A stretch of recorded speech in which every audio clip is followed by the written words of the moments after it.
हाँ जी। Hello students, स्वागत है आप सभी का बंसल क्लासेस के इस ऑनलाइन प्लेटफॉर्म पर।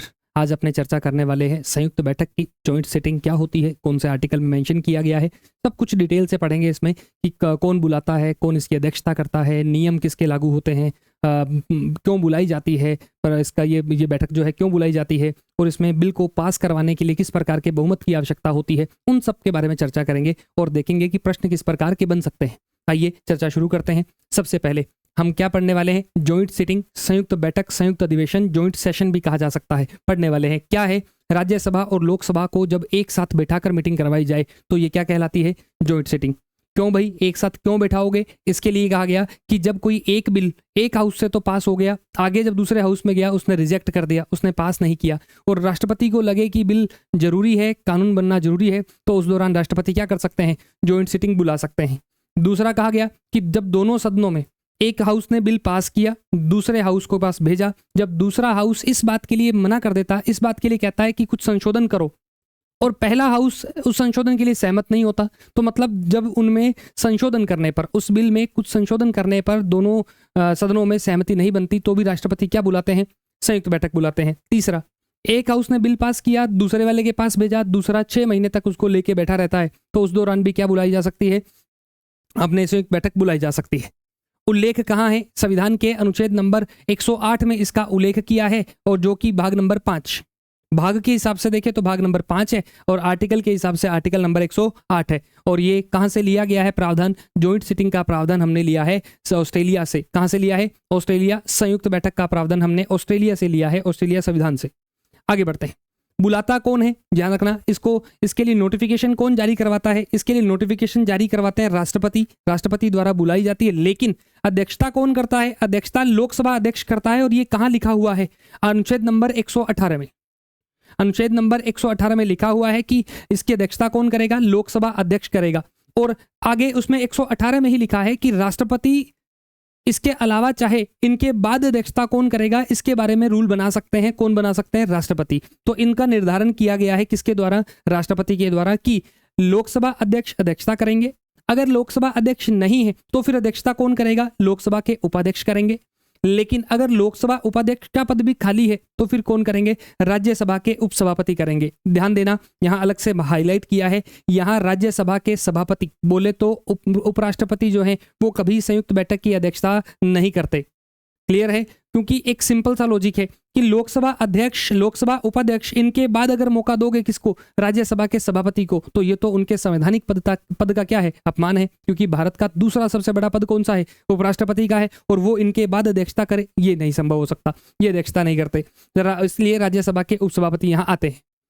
नियम किसके लागू होते हैं? लोकसभा के नियम लागू होते हैं उस पर। जो लोकसभा के नियम हैं, दोनों के नियम अलग अलग होते हैं, तो अलग अलग हो सकते हैं, तो इसलिए लोकसभा के नियम लागू होते हैं। फिर भी कोई नियम अगर संयुक्त बैठक के बारे में बनाना है तो कौन बनाएगा?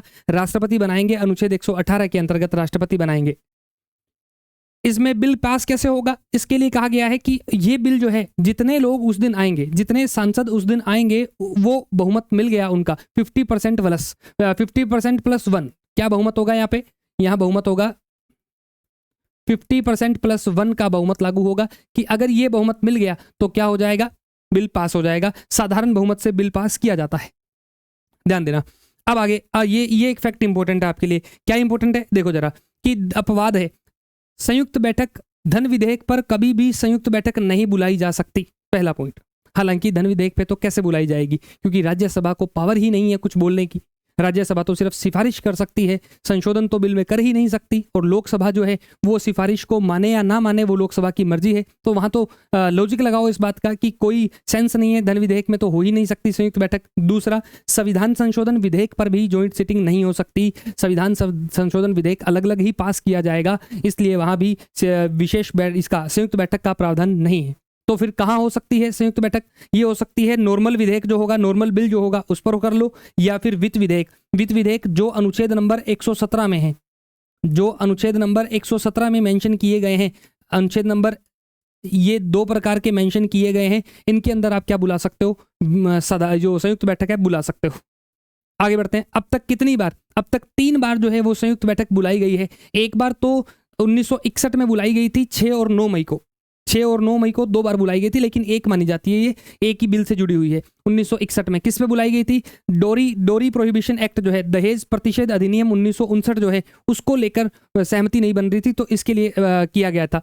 दूसरा 16 मई 1978 को, दूसरी कब बुलाई गई? 16 मई 1978 को बैंकिंग सेवा आयोग विधेयक 1977 पर बुलाई गई थी, जिसे राज्यसभा ने रिजेक्ट कर दिया था। इस बिल को राज्यसभा ने, लोकसभा से पारित हो गया था, लेकिन राज्यसभा ने इस बिल को रिजेक्ट कर दिया था, इसलिए ये बुलानी पड़ी थी अपने को संयुक्त बैठक। तीसरी बैठक बुलाई गई थी 26 मार्च 2002 को। पोटा एक एक्ट है, प्रिवेंशन ऑफ टेररिज्म एक्टिविटी, आतंकवादी गतिविधियों की रोकथाम अधिनियम 2002 जो है, उस एक्ट पर बुलाई गई थी। कब बुलाई गई थी? 29 मार्च 2002 को। क्लियर हुआ?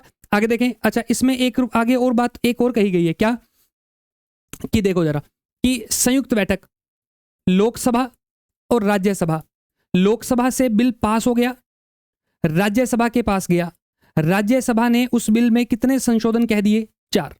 समझना, एक ये बात और लिखी गई संविधान में, बता रहा हूं संविधान में लिखी है इसलिए बता रहा हूं आपको, कि पास हो गया, राज्यसभा ने 4 संशोधन सुझाव दिए, लोकसभा ने मानने से इनकार कर दिया कि नहीं, मैं ये संशोधन नहीं मानूंगी, लोकसभा ने मना कर दिया। तो इस परिस्थिति में क्या आएगी? इस परिस्थिति में राष्ट्रपति को लगा कि संयुक्त बैठक है, तो संयुक्त बैठक बुलाई जा सकती है, यह ध्यान रखना, संयुक्त बैठक आएगी। लेकिन अब जितने संशोधनों पर विवाद था, सिर्फ उन्हीं संशोधनों पर चर्चा होगी। मतलब अब अगर कोई नया संशोधन जोड़ना चाहे तो वो नया संशोधन नहीं जोड़ा जा सकता। 4 ही संशोधन थे, तो मतलब एग्जाम्पल 4 का लिया अपन ने, 4 ही संशोधनों पर विवाद था, 4 ही संशोधन पर डिस्कशन होगा, उन पर ही पारित किया जाएगा, 5वां संशोधन इसमें जोड़ा नहीं जा सकता। एक तो ये संविधान में लिखी हुई बात है, ठीक है। अगली बात करें अपन, एक और बात करें कि अगर मान लो लोकसभा इसके संयुक्त बैठक का नोटिफिकेशन जारी कर दिया, क्या कहा गया है कि इसकी अगर अधिसूचना जारी हो जाए, नोटिफिकेशन जारी हो गया कि अब राष्ट्रपति ने कह दिया कि भैया अब हम क्या बुलाएंगे, लोकसभा और राज्यसभा का जॉइंट सेशन बुलाएंगे, और अधिसूचना के बाद में मान लीजिए लोकसभा विघटित हो गई, अब क्या करोगे? लोकसभा विघटित हो गई, डिसॉल्व हो गई अपनी लोकसभा भंग हो गई है, लोकसभा भंग हो गई, लेकिन फिर भी क्या किया जा सकता है? फिर भी संयुक्त बैठक बुलाई जा सकती है। लोकसभा के विघटन के बाद भी संयुक्त बैठक क्या होगी? आयोजित होगी भैया, पुराने लोकसभा के सभी सदस्य वापिस आएंगे, संयुक्त बैठक संभव है। ये संविधान में लिखी है, क्योंकि जिस तरीके से पेपर बन रहे हैं राजस्थान में, जिस तरीके से पेपर डिजाइन किए जा रहे हैं, उस तरीके से आपको इतना डीप इतनी चीजें पढ़नी पड़ेंगी। संविधान में एग्जैक्ट लिखी हुई लाइन है कि अगर राष्ट्रपति ने एक बार कह दिया कि जॉइंट सिटिंग होगी, तो फिर उसके बाद आंधी तूफान कुछ भी आ जाए, फिर वो जॉइंट सिटिंग होगी ही होगी। तो ये संविधान में लिखा है कि लोकसभा के विघटन के बाद भी हम क्या बुला सकते हैं? ये बुलाई जाएगी संयुक्त बैठक, क्योंकि राष्ट्रपति की जो नोटिफिकेशन है उसकी वैल्यू ज्यादा है। इसलिए हमने कहा भैया नहीं, राष्ट्रपति महोदय ने कहा है तो अब तो काम करना ही पड़ेगा, तो इसके लिए कहा गया है कि ये बैठक संभव हो सकती है। क्लियर है? ये 2 बातें एक्स्ट्रा आप याद रखिएगा। तो ये था पूरा जॉइंट सिटिंग का प्रावधान कि जॉइंट सिटिंग क्या होती है, कैसे होती है, इन सब के बारे में अपन ने चर्चा की है। मिलेंगे अगली वीडियो में अपने इसी प्रकार की एक छोटी सी और जानकारी के साथ।